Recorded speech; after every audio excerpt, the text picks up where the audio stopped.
Hey, what's up everybody? It's George here and we're back with another video.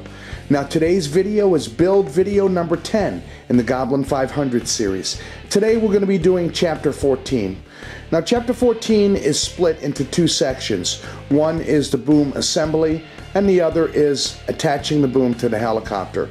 We're just going to be doing the boom assembly or section 14A today.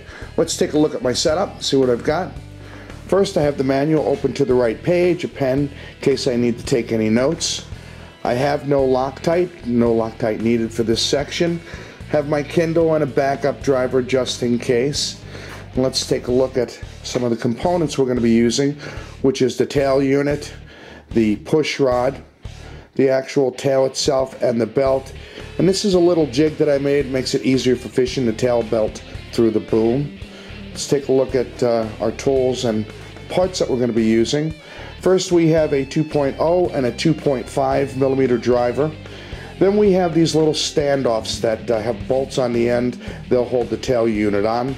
I have the tie rod ends there, and I also have the guide that goes inside of the boom. So not too much there left to do. Let's go ahead and put this on the tripod and get right on with chapter 14A.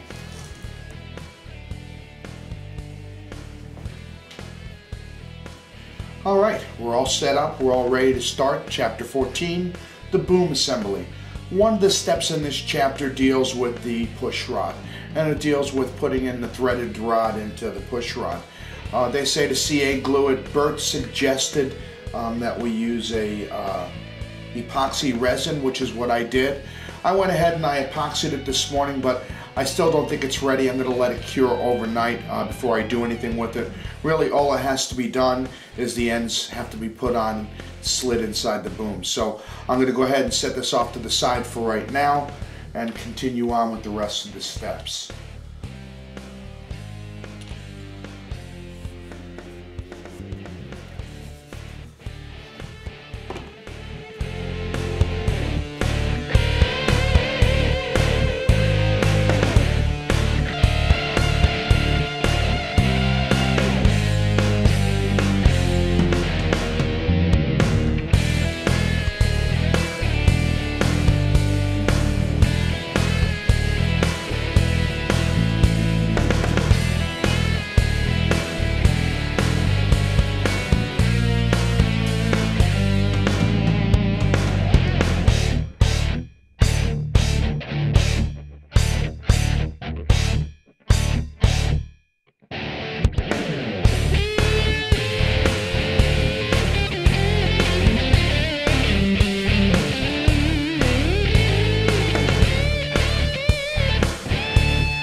There you have it.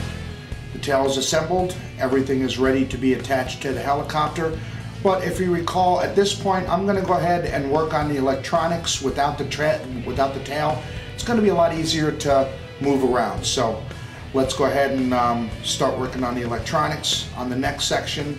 Thanks for watching, and as always, happy flying, friends.